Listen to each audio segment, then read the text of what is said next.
Good morning, everyone. Thank you for joining us today. Today, we're going to talk about Active Directory, more specifically about the attack vectors. So this is our explained webinar, which means we're not going to talk about vendors and their solutions. We're going to talk about the problem and that huge attack vector that Active Directory is.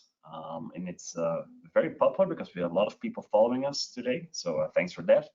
If you have any questions, we will do a Q&A in the end. So make sure you just write those questions in the question window. And let's kick this off. For those who don't know us, we are from Exclusive Networks. We are the value-added distributor for everything about your digital transformation, security, clouds, and otherwise.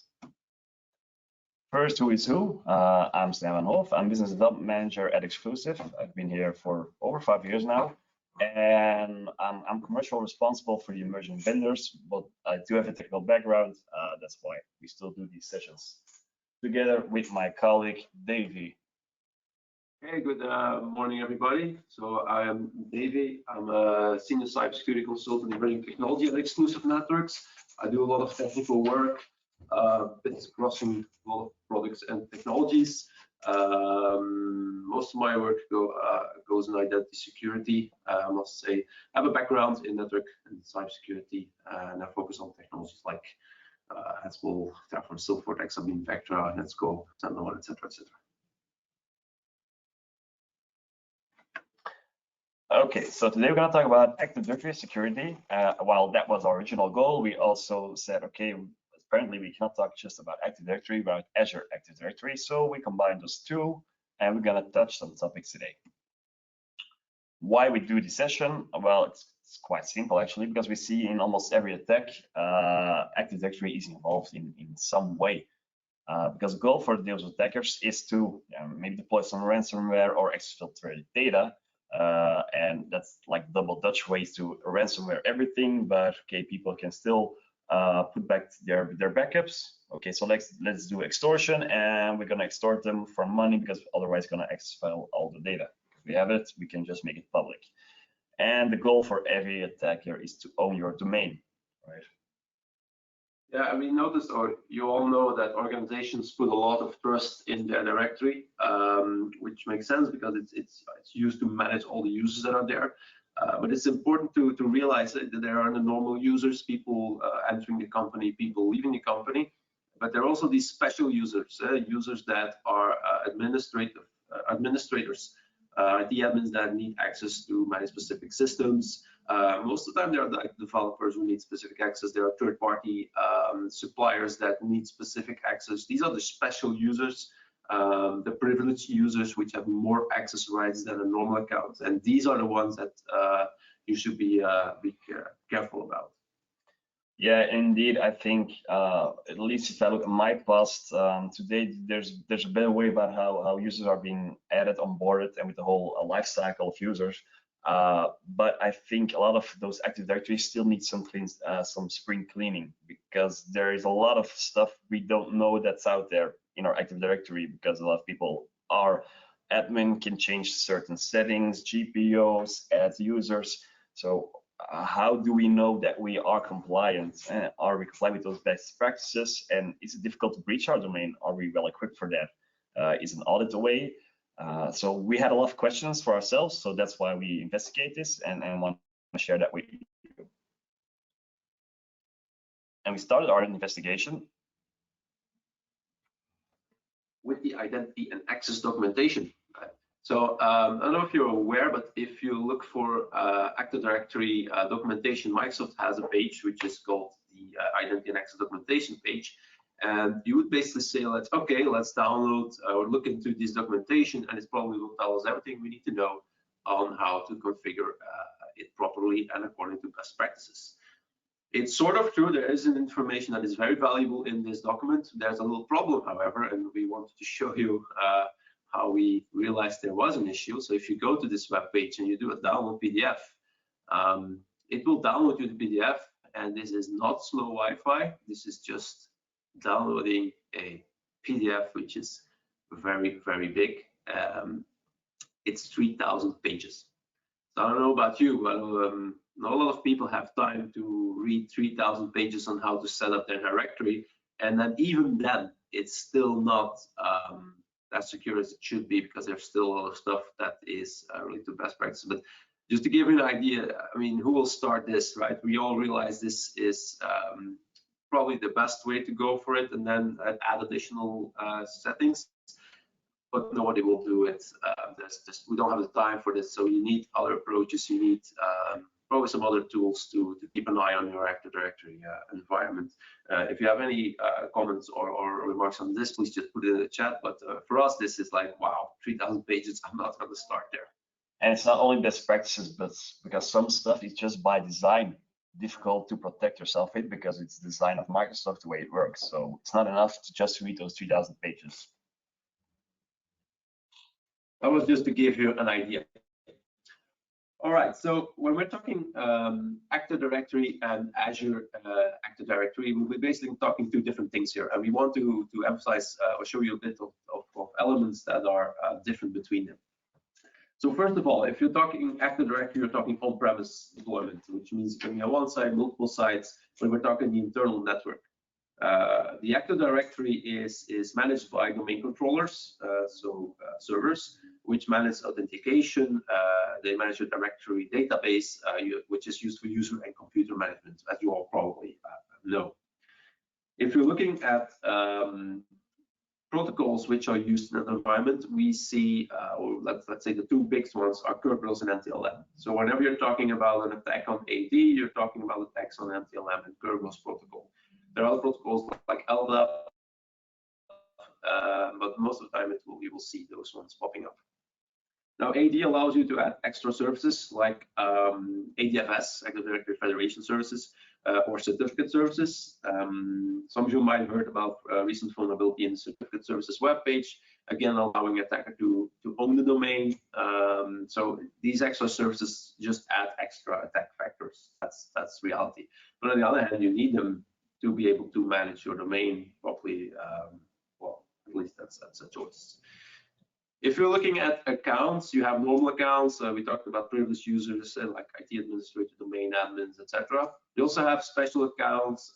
It's called service accounts, and the service accounts we go a bit more in depth later. But they're about running service in your domain. There are other elements like group policy, OUs, global catalogs, all familiar terms if you're a bit familiar with AD. Just terms that are important when you're talking about that. Looking at Azure Active Directory, it's a bit of a different story. It's used for identity management. There is some confusion sometimes about Office 365 versus Azure AD. Basically, Office 365 uses Azure AD for user management, but if you don't have Azure AD, it still uses that, you just don't have the access. If you have Azure AD, it still uses the same identity management, let's say store to store your users in. And it's a way of managing your users in the cloud. Looking at the cloud, we're talking about different protocols, right? We're not talking the LLM kernels. We're talking SAML. We're talking OAuth 2.0. We're talking OpenID Connect, WSFED, which is a federation service by Microsoft. These are the protocols that are used to authenticate and authorize access in cloud environments. Azure works with Azure AD Directory roles, so roles that allow a specific user specific permissions, let's say. And looking at service accounts on AD, we're talking service principals on Azure AD. So for an application, because we're not talking service, we're more talking about applications that are running under a specific service principal. And finally, the last bullet on this slide says Azure Active Directory domain services. Don't get confused. It's not Azure Active Directory. It's actually just a domain controller that is hosted by Microsoft as a service for you. So they take domain controllers like you have the on-prem and you put them in Azure. Well, at least they do it for you as a service. So that's the a sort of a third option, I would say. Okay, so you see a lot of information. By the way, we're going to share the slides later on. We're not going to talk about every topic we see on slides because it's just too much, but it's useful for you. We also will notice or say what our sources were, so you're good to go with extra investigation later on. But next is about Active Directory and Azure Active Directory as a sink, because we will see in later slide that there's also a path between them.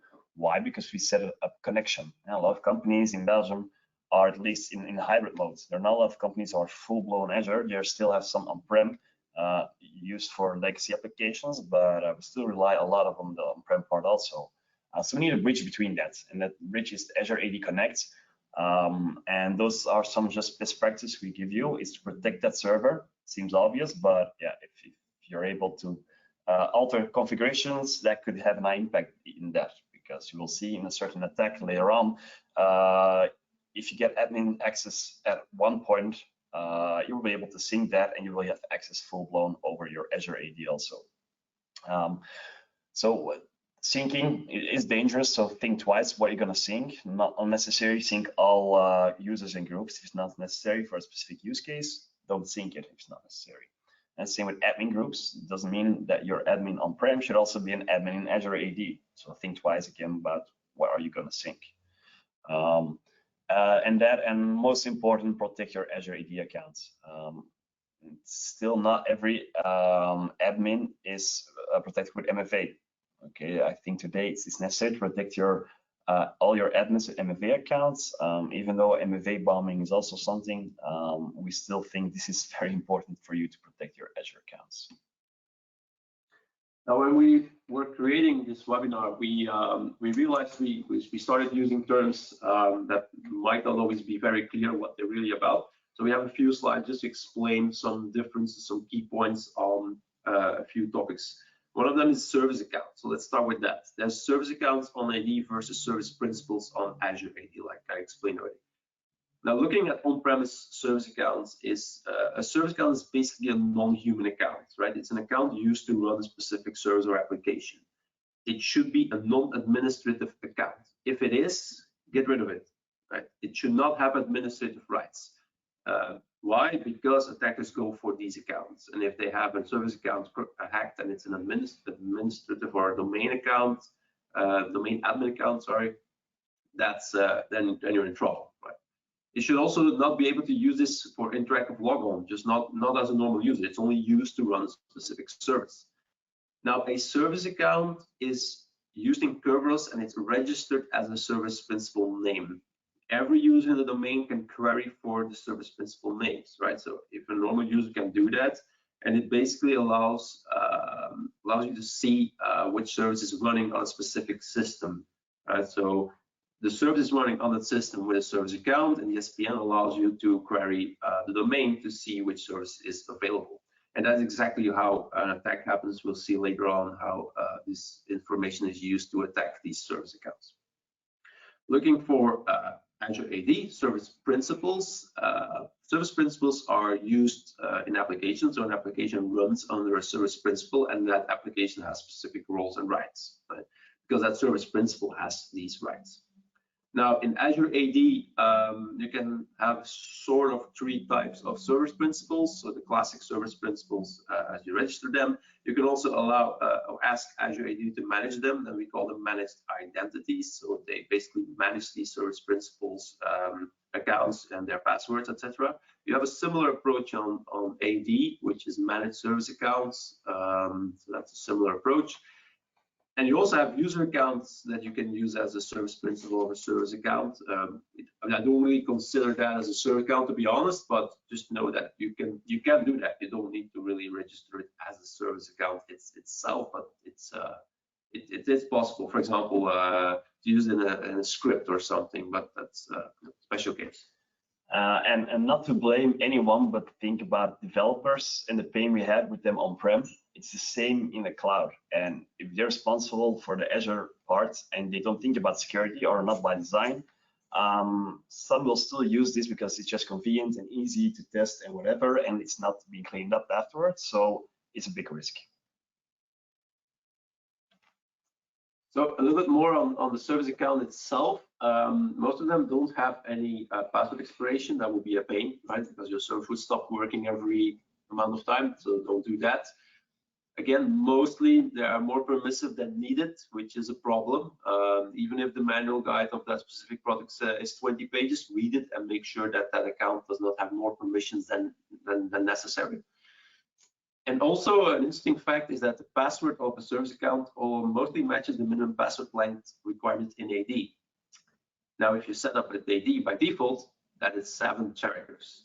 7 characters for default password of a service account. So let's not do that. I hope in your environment that has been changed and that is longer and more complex. And again, you can allow services when you install services, then allow them create a service account and register it in the SPN database, etc.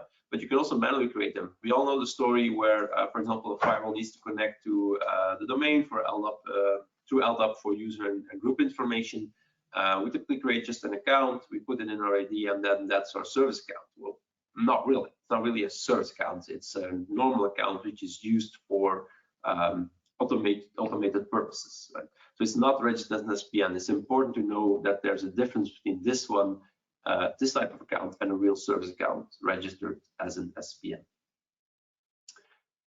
Something about assumed reach. Some confusion we noticed there. So just to be clear, when we're talking about assumed reach, and then we'll mention that in a few slides, we're basically talking about attacker being already in the environment, right? This can be 2 ways. One, he's on a system that is already domain joined.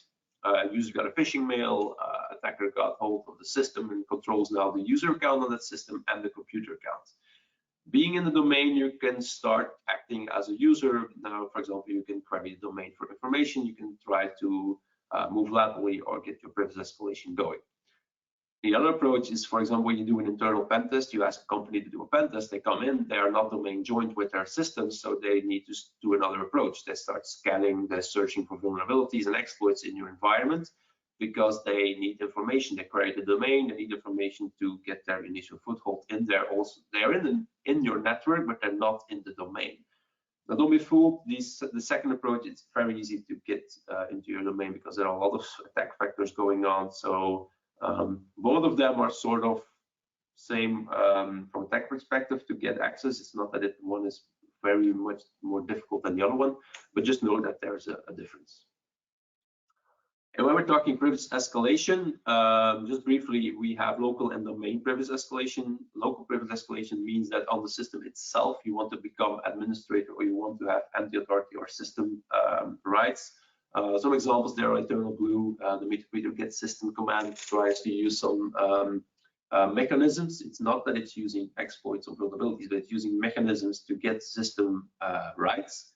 And that's you increase the scope of your access permissions on that system itself, which means you can start dumping credentials that are on the system, etc., etc. Looking at domain privilege escalation, you basically want to become domain admin, enterprise admin, or schema admin. You just want the rights of an account in the domain that has more rights than a normal user account.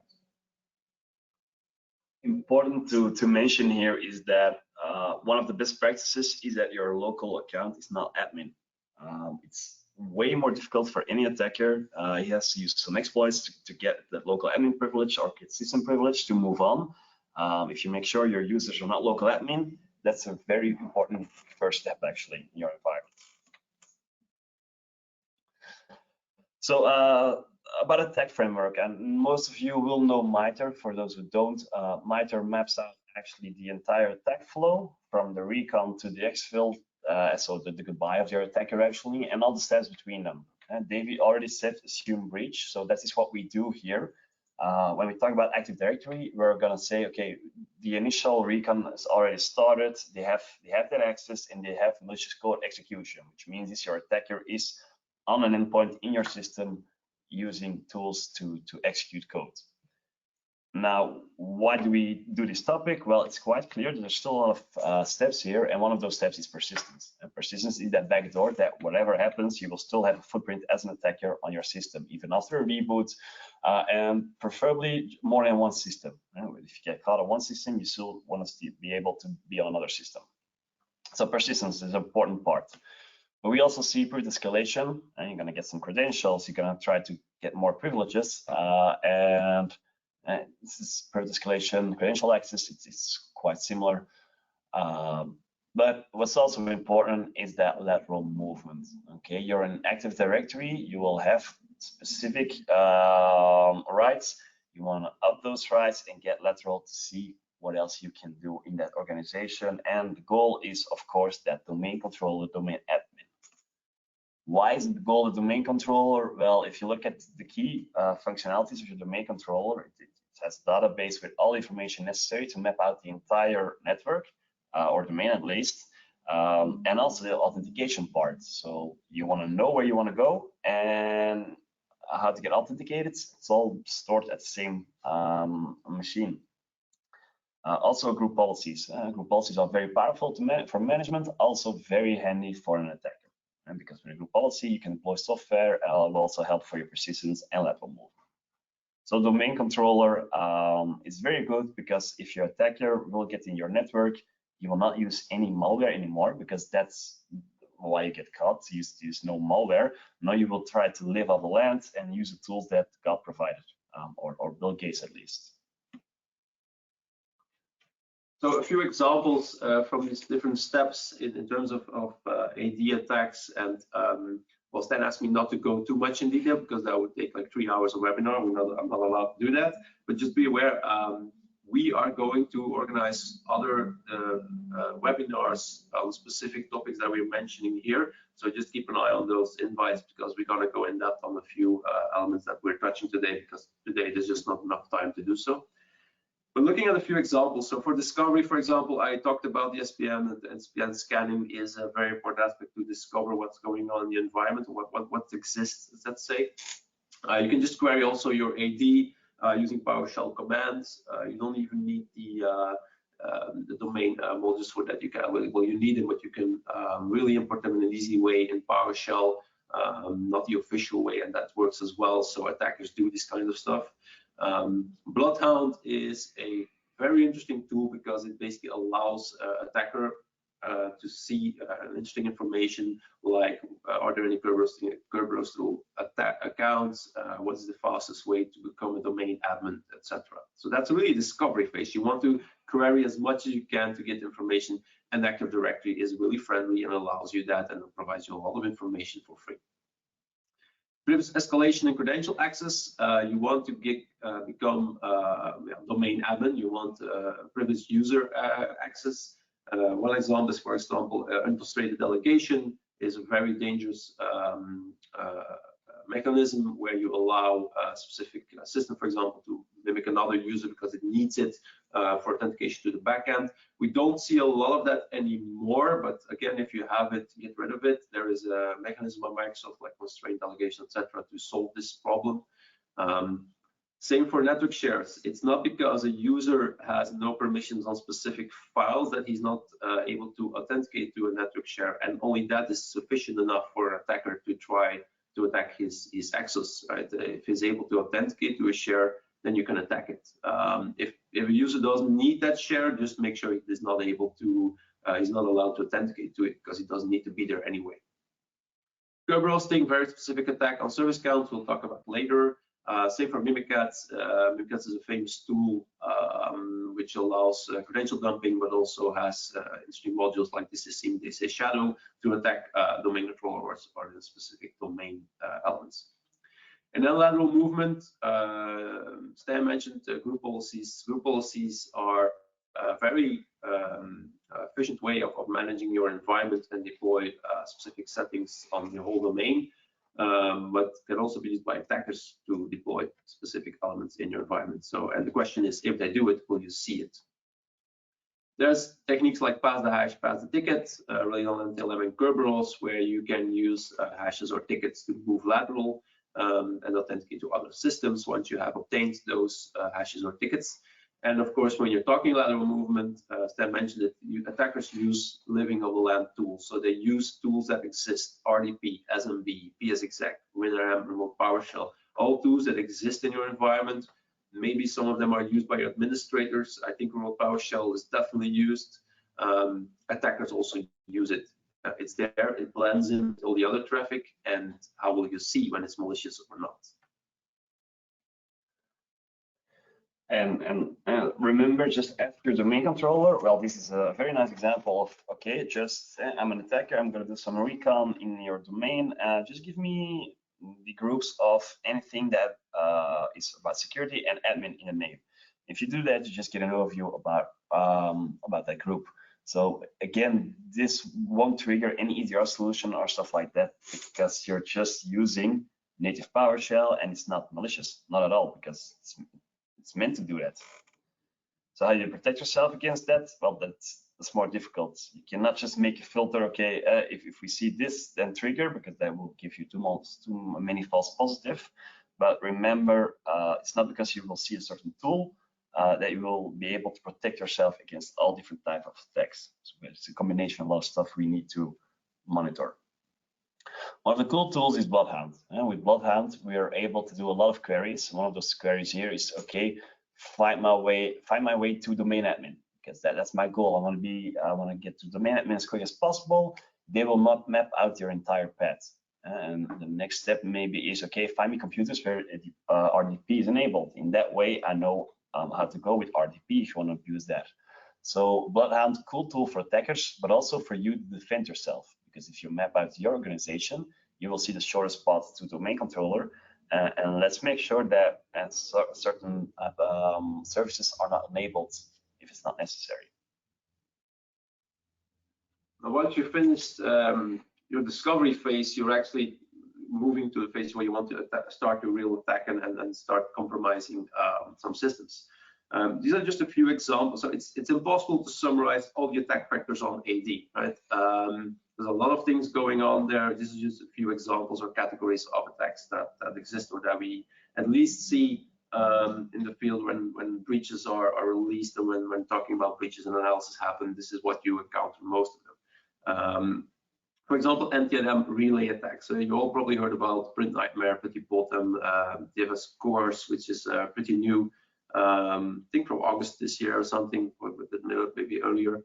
The whole idea here is that you relay anti-LM authentication traffic, because anti-LM is a challenge response mechanism, and you start relaying as an attacker these packets and try to authenticate towards systems. Pass the hash, pass the ticket, overpass the hash. It's all related to kernels and anti-LM authentication, where you basically replay or you reuse specific tickets or hashes to authenticate.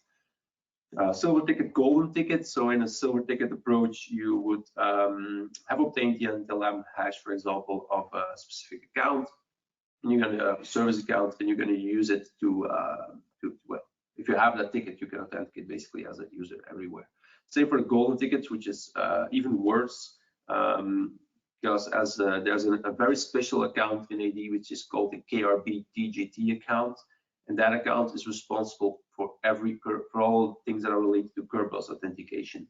So if you, as an attacker, get a hold of the anti-LM password hash of that account, then you are able to create golden tickets, which give you basically full access to the whole domain. When that happens, you need to reset your domain, and you need to do it 3 times because of history. But that's yeah, it's a real pain. If that happens, it's game over basically. Kerberos is a specific attack on service accounts, where you're looking for service accounts, and it's a very dangerous and stealthy attack, because what basically happens is you only send one request to a specific service that you want to talk to it. It provides you a service ticket, and the attacker takes that offline and starts, or at least attempts to crack the password of that service account, because well, we're not going to go in detail, but the whole idea is that a very big part of this attack happens offline, outside your environment.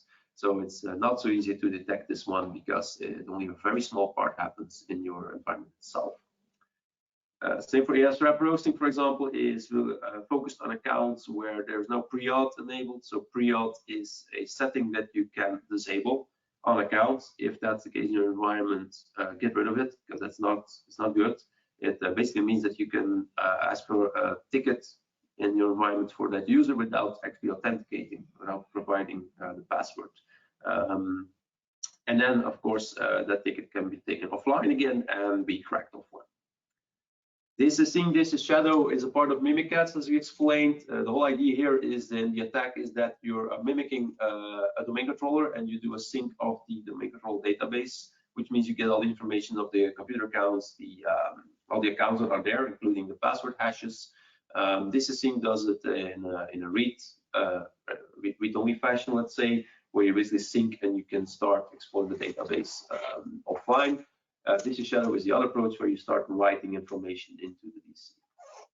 And then adversary in the middle is a bit like the relaying, where you, as the adversary, you try to be in the middle of using broadcast protocols, for example, and you're getting in between a certain flow to get to full specific systems and or to get information from a specific authentication flow. And attack factors just keep coming, right? It's not because you solve something today, it's okay for tomorrow. This is an example from September 18th, so it's very recent. It's less than a month old. I saw this passing by where a guy just created a new tool, LDAP.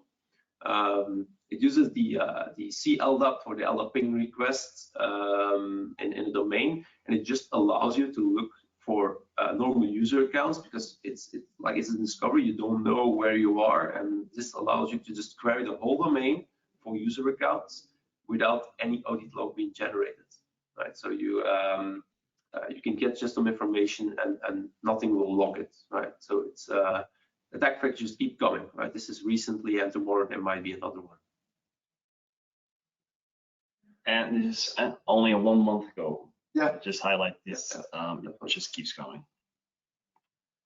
Another example of a tool, a different way is Avalanche. It's a tool that visualizes your links between all your users and groups that you have in AD to identify your domain address, for example, how they are linked. This is used by red teams and hackers, but you can use it as a blue team or an administrator as well, right? If it's such a big environment, even for small environments, you want an overview, run this, use other tools, because this is just a visualization, but use the tools that you have available to get more information on your domain and to try to identify things that shouldn't be there. And then a small word on NTLM, because we notice a lot of confusion on NTLM. NTLM is, like I said, a challenge response authentication protocol. It's in a Windows domain environment. It is present. You can disable it. Actually, you should disable it. We'll talk about it later. Now there's confusion because people talk about NTLM hashes and NT hashes, etc. Just to be clear, NTLM is the protocol, right? If you're talking about a password in Windows, Windows stores them as the NT hashes. It used to do that as LM hashes, which is, I believe, Windows XP time. So if you see that, that's very bad. Get rid of it. We're now using NT hashes, which is confused with NTLM, but we are talking about NT hashes, which store the password, and the protocol is NTLM. There are two types of NTLM protocol. There's V1, V2. Now V1 is deprecated because it uses no encryption standards and doesn't do any server validation in the handshake and the authentication challenge and response. V2 does it. It uses a different algorithm to respond it. So V1 is very easy to crack. And just be aware on your domain. You can see at the right side of the screenshot, you can disable NTLM. V1, you can say I want only V2, and it's not because it's default on V2 that you cannot talk V1, and that's exactly what happens in an NTLM downgrade attack. If that is possible, you can be pretty sure that an attacker who knows what he's doing will go for it, because cracking NTLM V1 is so easy that he wants V1 communication. So if he's in the middle of an authentication flow, in the middle of an NTLM authentication flow, he will try to downgrade it to V1 because it makes life much easier for him.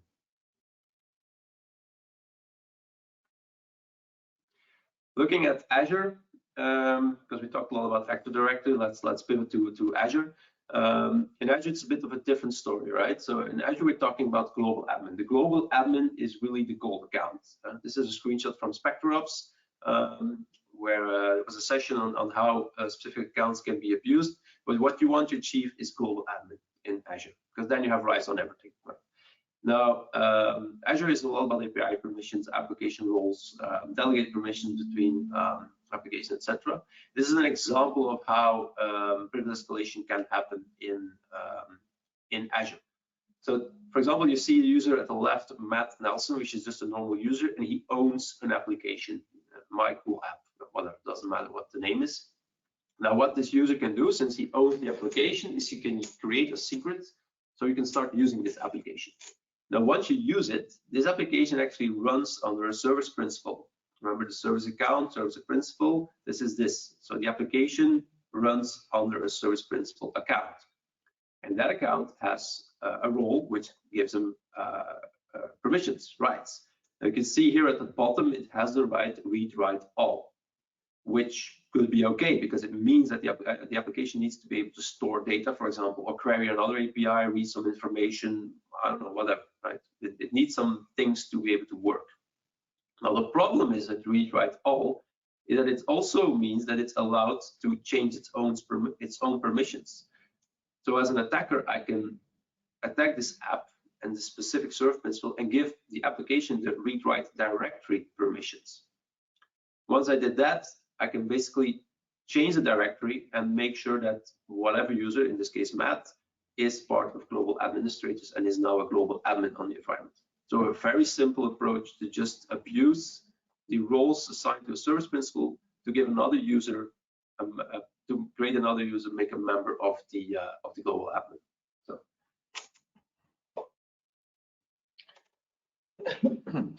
Another way is to leverage certain cool functions into from Azure Active Directory. So from a developer part, you want to automate stuff as much as possible. All right. If you need certain resources, you're going to use Azure Hybrid Workers. With Azure Hybrid Workers, you get the resources you need, CPU, RAM, disk, wherever you need to run your automation playbooks or runbooks. And if you want to configure that, you're going to configure it with a run as account. And in that way, you will actually expose the credentials to anyone with local administrator access to that hybrid worker. So this is a risk. If you automate stuff and you're going to use run as, which a lot of developers do, it's a risk. And it's especially a risk if you do that in a Windows-based Azure VM. And if you do run as, there's a way that you could do privilege escalation again. So like Davey already explained with his example, there are a lot of different roles. There are over 100 roles, and every role has some specifics, but with those specifics, you have more privileges sometimes than you should have. Another example is if you go from Azure AD to AD. So it's a path where you get full access from Azure AD to your Active Directory. And one of the assumptions we need to make is that your victim has the domain services running on an infrastructure as a service. So that means we have an on-prem domain controller, we're going to lift and shift it also to the cloud, and we're going to run that. So the domain services also there. Next step is that you will spray the global admin through Azure AD. It could be an Office 365 global admin user, and you're just going to spray them password spraying, and then also maybe MFA is enabled, because there's still a lot of people who don't enable MFA, but even MFA is bypassable. And MFA bombing, for example, is one of those stuff we can do. Next step actually is, because then you have global admin Azure AD access, you create a new user with the necessary rights. And from that moment, it's actually quite easy because you get a full-blown Azure AD access. Next step is to look for that domain control that's running in your Azure environment, and you will add you to the local group from that Azure VM. In that way, you will get PowerShell access, and you can just add your user to the domain admin users. And in that way, you just have complete access to the domain admin on the on-prem account. So again, with those groups as it will sync, you will get access on the domain account. So a lot of horrible stories about how you can be compromised. Let's now focus on those mitigations and best practices and whatever, because we can do a lot just by using good tools and best practices, because a lot of those attacks gonna misuse configurations that we did. First focus for us is like Windows security. Network shares is one of them. There are tools out there like PowerHunt shares, who will scan your network to see if there are unnecessary shares still open on your environment. That's not being used anymore, but still a way to authenticate and get those authentication credentials. But also services, like Davey mentioned, services are running with too many privileges. Check that, but also patch. A lot of exploits, especially for privilege escalation, could be avoided just by patching your endpoints and servers. Windows event auditing, we're gonna go deeper in that in a later slides, but also threat hunting. Threat hunting on the endpoint, on the servers is important. Proactively look for that specific behavior.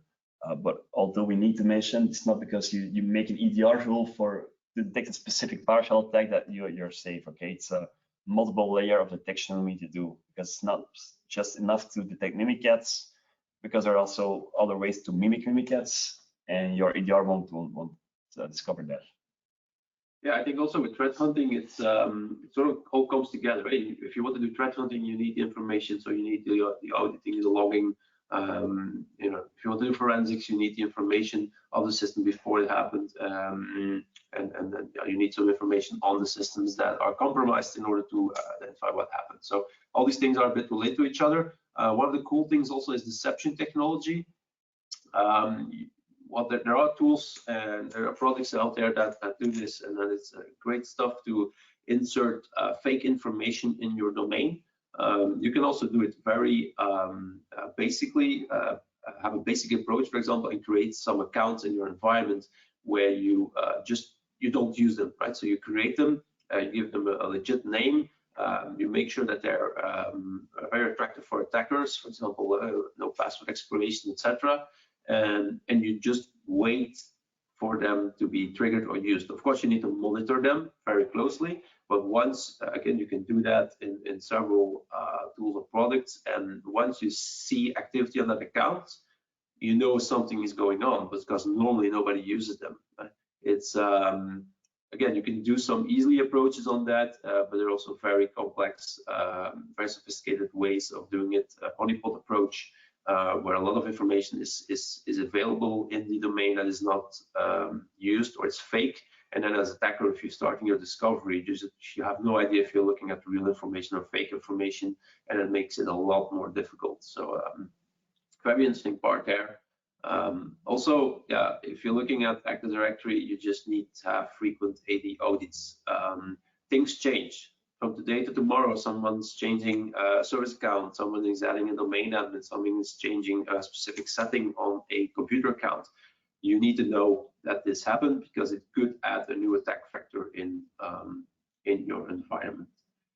So keep on monitoring your environment, protected and privileged accounts. Make sure that you see them, that what's going on. Active protection, like, are they used? When are they used? And is it all what we expect to see in our environment? So visibility on Active Directory is, I think, key. You need to know who is your domain owner, as I said, what their rights are they used by who? There are a lot of mitigation and best practices that you can use. It's again a bit more too much to go in detail of all of them, but I think visibility is number one. And then there are a few, like let's highlight a few. Update your domain functional level. I heard a lot about the domains that are actually being upgraded server level, but then the functional level is not upgraded. That's a very bad approach. Make sure that you know, we talked about pre-auth, that it's all enabled. If you can, disable NTLM, right? If you can. If you cannot, at least use protected use an architecture we'll talk about, I think, in the next slide. Try to use it, enable SMB signing, and use active identity protection tools, because even if you have all these best practices and all these things enabled, there are still attack factors, there are still ways, and the only way to really deal with it is to have visibility and monitor whatever identity access that is requested, and if it's all legit or not, validate with MFA, stuff like that. Make sure you don't use any local accounts to authenticate across the network. Protect your service accounts. Again, several options there. One more used than the other one, but you need to keep an eye on these service accounts, on their behavior, why are they used, what are their rights, etc. So it comes partly from an audit report. It can give you like information on their rights. On the other hand, active protection can show you like what are they used for, etc. There's a privileged access strategy model from Microsoft. I think the tier 3 model should be a bit familiar, where it basically says like, okay, you should have some administrative accounts that can only be used to manage the domain controllers and critical servers. And then that's tier 0. And in tier 1, you have other admins that can manage application service, but they cannot go to tier 0, for example. So everybody sort of stays in their layer. This model is a bit deprecated because it's been changed to the enterprise access model. As you can see, it's complex. It has different planes and different ways of getting access because the application must work. People need to be able to control it. There needs to be a management plane because we're running stuff in Azure or AWS or Google Cloud or whatever. So it's not all. It's complex and it's a very good best practice, but it's not easy to implement, right? And one more that I did mention is, which is on the slide, is the Microsoft Labs. If you have local admins, which have in your systems, of course, you could use Microsoft Labs to manage them, so the password is being rotated, and it's not one administrative account that has the same password on all these endpoints. That is a very, very bad best practice approach. So best practice, use Microsoft Labs for this, or you can manage them all by hand, but that's again not really realistic. Okay, cool. A lot of what David talked about is actually the same for an Azure AD. Don't just use credentials here in scripts and stuff like that. Use the managed identity assignment. Then it's Azure who will take responsibility for authentication and credentials and password rotation and stuff like that. Although there is a risk for privilege escalation, and we already mentioned there are more than 100 different roles, and there's a way to misuse those roles to get high privileges. But still, managed identity is the way to go. Audit, and again, like we said, audit your Active Directory, but also audit your AAD. See what privileges are necessary, which are not. There are different stuff you can search on. Those we highlight some more of the more important ones. Again, we don't have the time for that, but we will provide you the necessary information for that. But audit's not that easy. I think everybody is afraid to break something, so change could also break something. So there are tools for that to help you with that, to see what rights are necessary for that application and which is not necessary, so we can skip that or scrap that at least. And again, it keeps on coming. So Azure AD is powerful, but also a huge attack vector. These are just the stuff of this year that the guys at SpectreOps also saw. There are a lot of ways to go. A lateral to get privilege escalation. It's out there, and security teams need to make sure they understand more about Azure Active Directory to know how to protect it also. And then finally, if you're looking at, we talked about auditing, you can audit your Active Directory, but if you're looking at what's going on, you need to have the Windows audit logging. Right? So you have Windows Event Collector and Windows Event Forwarding. The whole idea is that you collect event IDs on what's going on.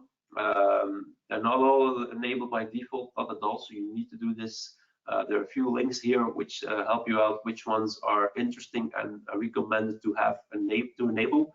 And the idea is to have these event IDs logged and then send them to your SIM solution or whatever, so that you can at least have them, analyze them, use them when you need to start investigating a breach, for example. Monitor activity from PowerShell, WinRM, PSExec, etc. There's also a tool called Sysmon, which is part of the Sys internal toolset, which also monitors additional information on endpoints, for example. All very useful to have, especially when when a breach happens. You want to know this information can really help you out. So our conclusions. There are many threats out there. When we did our research, it was like Alice in Wonderland. We went down a rabbit hole and it just didn't stop. So we also saw that there are a lot of tools out there who can help us narrow down the attack surface. So that's important, and the low-hanging fruit, the quick wins, like we like to call it. But it is intensive and a lot of work. So there are tools to help you with that, free of charge, but also paid tools who will do a lot of that work for you. So those security tools that you need is EDR, of course, to detect that behavior on the endpoint, AD assessments, those misconfigurations to narrow down the attack surface, user behavior, very important, because it's not because a user is allowed to connect to a certain server or service that it's normal. Okay, so baseline see what's normal, what's abnormal, and that's a very good indicator that something is going on in your Active Directory. More about real-time identity protection. Yeah, the thing like I mentioned already is it's very important to indeed like do audits on your environment, and not just one time. You will almost need real time to see if things change. But identity protection in real time really means like look at the authentication flows. Who is accessing what? Is there any risk involved in that authentication? Should they do that? To give a brief example, if someone authenticates to a service and is doing that with a low encryption standard, that's not normal. That's not what you should expect, right? So identity threat detection and response, that should be, is all related to that. It's a pretty new term, which basically focus on identity and their access and having real-time protection on it. And that can be in different forms. They're blocking policies, just access policy basically in your environment, to MFA, just monitoring flows, stuff like that. So we saw conclusion number 2, that if we want to explain Active Directory, it sort of looks a bit like this. It's complex, there's a lot of stuff in there, especially with Azure AD. We just hope that we give a bit of a good overview to you. Yeah, well, what's surprising for us also is that the more we looked at Azure AD, the more attack vectors actually came popping up. A lot of what we showed already is either patched by Microsoft or with a huge caution, because this can lead to burst escalation, so be aware. But still, security teams really need to focus on Azure. But after this, yeah, we know you got 99 problems, and they're all due to Active Directory, I guess. So thank you for joining us today. If you have any more questions, we still have 5 minutes before we'll end. So feel free to ask them.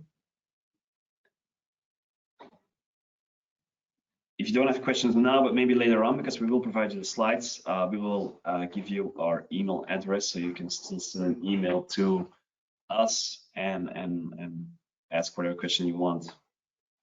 Yeah, and also, like we already mentioned, we're gonna do certainly gonna do follow-up webinars on this topic. Webinars, maybe on site, we'll see.